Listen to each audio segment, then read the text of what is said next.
जय हिंद साथियों, मैं अपने इस वीडियो में आपका पुनः स्वागत करता हूं।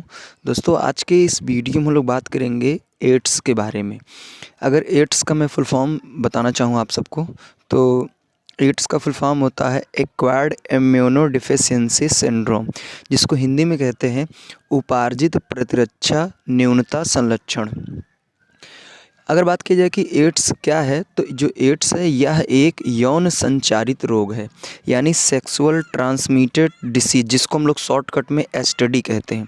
तो जो एड्स है यह एक एसटीडी रोग है जो लैंगिक संपर्क या कह सकते हैं कि यौन संपर्क बनाने से एक व्यक्ति से दूसरे व्यक्ति में जाता है। देखिए, जो ये रोग होता है ये बेसिकली HIV यानी ह्यूमन इम्यूनोडेफिशिएंसी वायरस के कारण ये होता है, जो शरीर के प्रतिरक्षा तंत्र यानी इम्यूनिटी सिस्टम को क्षति पहुंचाता है। तो आइए एक बार अच्छे समझते हैं। देखिए, अगर प्रश्न किया जाए कि एड्स क्या है, तो यह एक यौन संचारित रोग है। यौन संचारित का मतलब ये होता है कि जब लैंगिक संपर्क के द्वारा कोई रोग एक व्यक्ति से दूसरे व्यक्ति के अंदर जाता है, तो उसी को हम लोग कहते हैं यौन संचारित रोग, यानी सेक्सुअल ट्रांसमिटेड डिसीज, जिसको शॉर्टकट में एसटीडी कहते हैं। अब बात करा जाए कि जो ये रोग होता है ये किसके कारण, यानी किस विषाणु, किस वायरस के कारण होता है। तो यह रोग जो होता है ये ह्यूमन इम्यूनोडेफिशिएंसी वायरस के कारण, जिसको शॉर्टकट में हम लोग HIV कहते हैं, तो इसी के कारण होता है। और ये हमारे शरीर में क्या करता है, जो प्रतिरक्षा तंत्र यानी जो इम्यूनिटी सिस्टम, जो रोग प्रतिरोधक क्षमता होती है, हमारे शरीर में जो रोगों से लड़ने में सहायक होते हैं, उन्हीं को ये क्या करता है, बहुत ही बुरी तरह से नष्ट कर देता है, यानी उनमें क्षति पहुँचाता है।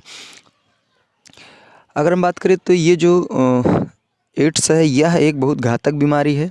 इसी के लिए लोगों को जागरूक करने के लिए प्रत्येक वर्ष 1 दिसंबर को विश्व एड्स दिवस मनाया जाता है। आइए अब हम लोग बात करते हैं एड्स के लक्षण। तो अभी हमने ये डिस्कस किया कि एड्स क्या है और ये किस वायरस के कारण होता है। अब हम लोग समझेंगे एड्स के लक्षण। तो पहला लक्षण तो ये है कि बार बार सामान्य रोगों से ग्रसित हो जाना, यानी नॉर्मली हमेशा सर्दी जुकाम बुखार हमेशा ही रहना। तो बार बार सामान्य रोगों से ग्रसित होना, टीबी, कैंसर, न्यूमोनिया, यौन रोगों का उपचार के बाद भी ठीक ना होना, लंबे समय तक इन सामान्य रोगों से ग्रसित होना, फिर अंत में मृत्यु का हो जाना। चौथा ये है कि सांस लेने में तकलीफ होना तथा रोगी को लगातार बुखार आना। पांचवा ये है कि शरीर की जो रोगों से लड़ने की जो क्षमता यानी इम्यूनिटी सिस्टम, प्रतिरक्षा तंत्र जो है, उसकी क्षमता में कमी आना। और छठवां नंबर है कि सिर दर्द रहना तथा चक्कर आने की शिकायत रहना और रात्रि में पसीना आना इत्यादि। इतनी अगर समस्याएं आपको दिखती है तो तुरंत आप जांच करवाएं, हो सकता है आपके अंदर एड्स जैसी समस्याएं हो। यानी नॉर्मली अगर आपके अंदर हमेशा सर्दी जुकाम बुखार बना रहता है, दवा करने के बाद भी ठीक नहीं होता, कुछ दिनों तक ठीक होता है, उसके बाद फिर वो पुनः आ जाता है, तो ऐसी समस्याएँ अगर आपको दिखती है तो तुरंत इसकी जाँच करवानी चाहिए।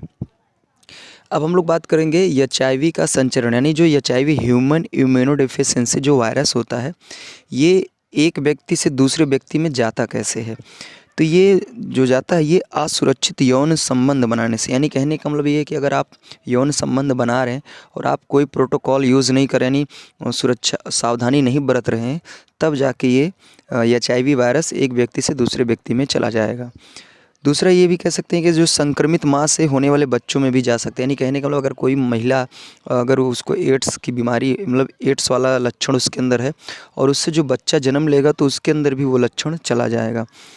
तीसरा ये भी कह सकते हैं कि जो महिलाएं हो, जैसे मान लीजिए कोई महिला एड्स से ग्रसित है और उस बच्चा हुआ, तो अगर उसका बच्चा दूध पिएगा उस माँ का, तो उसके अंदर भी ये वायरस जा सकता है। तो ये कुछ HIV वायरस के संचरण, यानी एक व्यक्ति से दूसरे व्यक्ति के अंदर जाने में ये कुछ कह सकते हैं कि माध्यम होते हैं।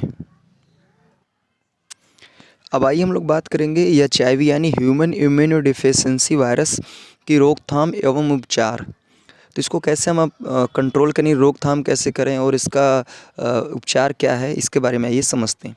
पहला नंबर तो ये है कि जब भी कभी भी आप यौन संबंध बनाते हैं तो कॉन्डोम यानी निरोध के उपयोग से सुरक्षित यौन संबंध बनाना चाहिए। यानी कहने का मतलब, जैसे अगर मान लीजिए जो आपका नेक्स्ट पार्टनर है, हो सकता है उसको एड्स हो, तो आप जब कभी भी यौन संबंध बनाएं तो कॉन्डोम का प्रयोग करें। दूसरा है कि निर्जमीकृत सुई या सिरिंज का इस्तेमाल करें। यानी सीधा सीधा कहने का उद्देश्य ये है कि जैसे कभी आप डॉक्टर के यहाँ जाते हैं तो इंजेक्शन लगवाते हैं, तो हमेशा पहला प्रयास ये होना चाहिए कि जो इंजेक्शन है वो नई सिरिंज, मतलब जो इंजेक्शन लगवा रहे हैं वो नई सिरिंज से होना चाहिए। या फिर अगर मान लीजिए नहीं नया है तो उसको डिटॉल से फ़िल्टर करवाना चाहिए, उसको साफ़ करवाना चाहिए, तब उससे इंजेक्शन लगवाना चाहिए। तीसरा है कि रक्तदान से पहले एचआईवी का परीक्षण करके, यानी अगर आप ब्लड डोनेट करें उससे पहले एचआईवी की जांच होनी चाहिए।